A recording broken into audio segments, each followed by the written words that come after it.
Assalamualaikum warahmatullahi wabarakatuh. Perkenalkan, nama saya Alvina Febiola. Di sini saya akan mempresentasikan mengenai analisis gaya kepemimpinan pada panitia gathering dana pensiun Bank Mandiri II. Yang pertama adalah latar belakang. Kegiatan gathering merupakan program penting dalam organisasi yang bertujuan membangun kebersamaan, mempererat hubungan antar anggota, serta meningkatkan motivasi kerja.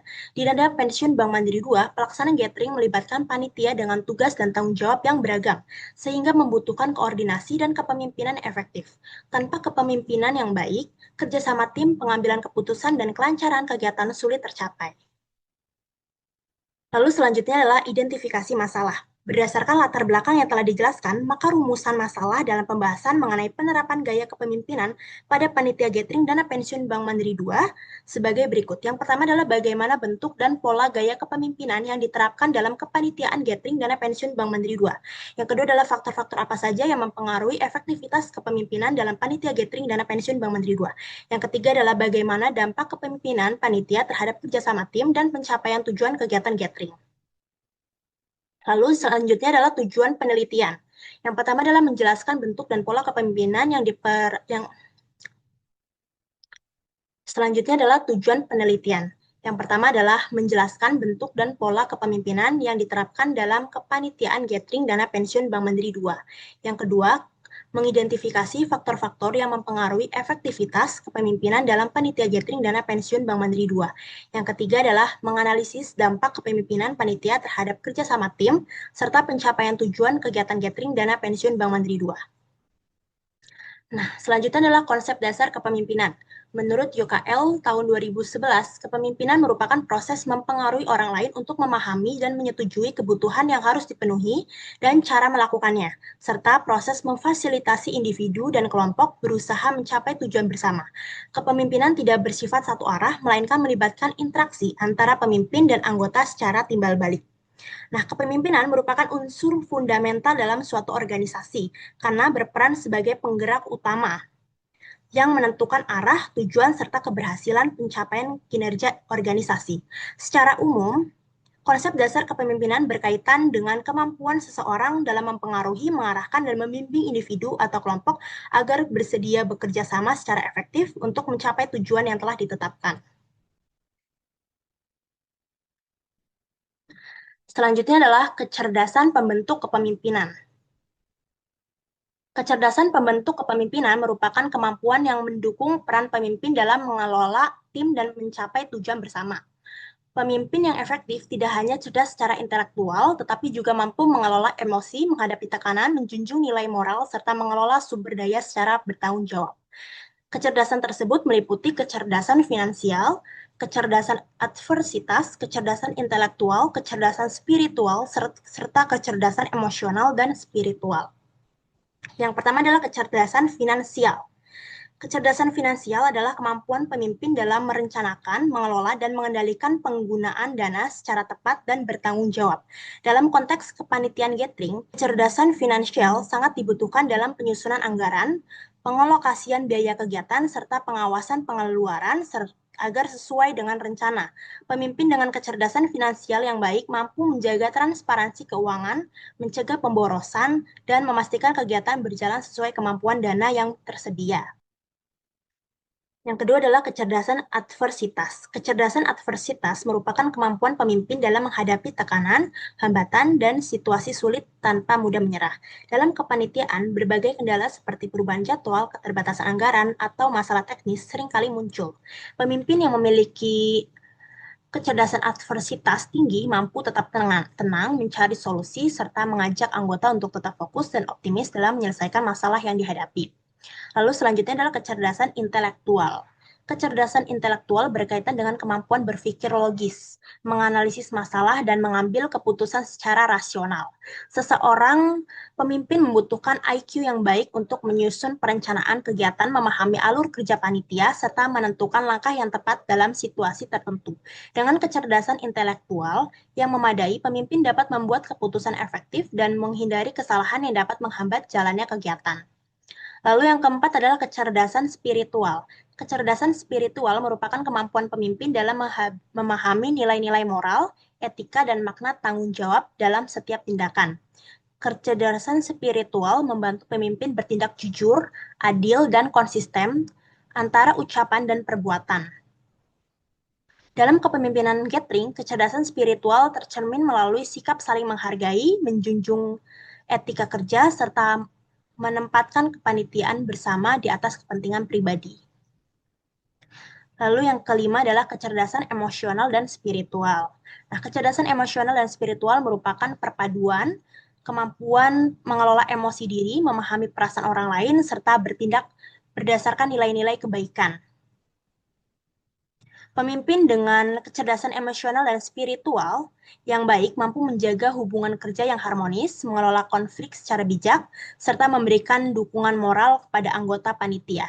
Kecerdasan ini sangat penting dalam menciptakan suasana kerja yang nyaman dan kondusif selama persiapan hingga pelaksanaan kegiatan. Dengan adanya berbagai kecerdasan pembentuk kepemimpinan tersebut, seorang pemimpin diharapkan mampu menjalankan perannya secara seimbang, tidak hanya fokus pada pencapaian hasil, tapi juga memperhatikan proses, hubungan antar anggota, dan nilai-nilai organisasi. Hal ini menjadi faktor penting dalam mendukung keberhasilan kepanitiaan dan tercapainya tujuan kegiatan gathering.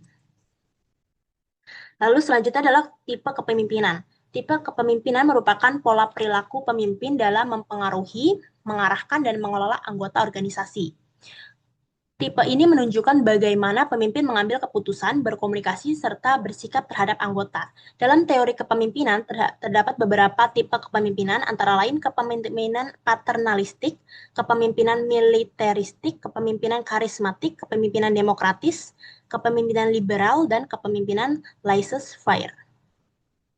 Pertama adalah tipe kepemimpinan paternalistik. Kepemimpinan paternalistik adalah tipe kepemimpinan yang bersifat melindungi dan mengayomi anggota, di mana pemimpin berperan seperti sosok orang tua dalam organisasi. Menurut Siagian 2008, pemimpin memperhatikan kebutuhan anggota dan menekankan kebersamaan. Contohnya, Ketua Panitia Gathering Dana Pensiun Bank Mandiri II memberikan arahan dengan pendekatan kekeluargaan serta memastikan setiap anggota panitia merasa diperhatikan dan didukung. Yang kedua adalah tipe kepemimpinan militeristis. Kepemimpinan militeristis menekankan kedisiplinan, kepatuhan terhadap aturan, serta komando yang tegas, menurut Siagian 2008. Pemimpin mengutamakan keteraturan dan pelaksanaan tugas sesuai instruksi. Contohnya, Ketua Panitia menetapkan jadwal persiapan dan teknis secara ketat dan meminta seluruh panitia mematuhinya demi kelancaran kegiatan. Selanjutnya adalah tipe kepemimpinan karismatik. Kepemimpinan karismatik adalah tipe kepemimpinan yang didasarkan pada daya tarik pribadi, kewibawaan, dan kepercayaan anggota terhadap pemimpin, menurut Robbins and Judge 2017. Contohnya, Ketua Panitia Gathering Dana Pensiun Bank Mandiri II mampu membangkitkan semangat anggota melalui sikap percaya diri dan komunikasi yang meyakinkan. Yang keempat adalah tipe kepemimpinan demokratis. Kepemimpinan demokratis adalah tipe kepemimpinan yang melibatkan anggota dalam proses pengambilan keputusan dan menghargai pendapat bersama menurut Siagian 2008. Contohnya, penentuan konsep dasar acara gathering dilakukan melalui diskusi bersama seluruh seksi panitia. Lalu selanjutnya adalah tipe kepemimpinan liberal. Kepemimpinan liberal memberikan kebebasan pada anggota dalam melaksanakan tugas dengan pengawasan yang minimal, menurut Hasibuan 2016. Contohnya, Ketua Panitia memberikan kebebasan kepada masing-masing seksi untuk mengatur teknis pekerjaannya sesuai tanggung jawabnya. Lalu selanjutnya, yang terakhir adalah tipe kepemimpinan laissez-faire. Kepemimpinan laissez-faire merupakan tipe kepemimpinan yang sangat minim campur tangan, di mana pemimpin cenderung pasif dan menyerahkan sepenuhnya kepada anggota, menurut Siagian 2008. Contohnya, Ketua Panitia hanya memantau secara umum dan baru terlibat ketika muncul permasalahan mendesak dalam pelaksanaan gathering. Lalu selanjutnya adalah kepemimpinan Panitia Gathering Dana Pensiun Bank Mandiri II. Kepemimpinan Panitia Gathering Dana Pensiun Bank Mandiri II bersifat fleksibel dan kolaboratif, disesuaikan dengan karakter kegiatan yang melibatkan banyak pihak. Pemimpin panitia berperan sebagai pengarah, pengordinasi, dan pemersatu anggota melalui pembagian struktur dan tugas yang jelas. Dalam pelaksanaan teknis diterapkan gaya kepemimpinan instruksif untuk memastikan ketepatan dan kelancaran kegiatan. Sedangkan dalam perencanaan dan evaluasi digunakan gaya demokratis melalui musyawarah dan partisipasi anggota. Lalu pola kepemimpinan Panitia Gathering Dana Pensiun Bank Mandiri II. Pola kepemimpinan panitia gathering dana pensiun Bank Mandiri II didasarkan pada penerapan beberapa teori kepemimpinan modern. Teori kepemimpinan situasional menekankan penyesuaian gaya kepemimpinan dengan kondisi dan kesiapan anggota menurut UKL 2011.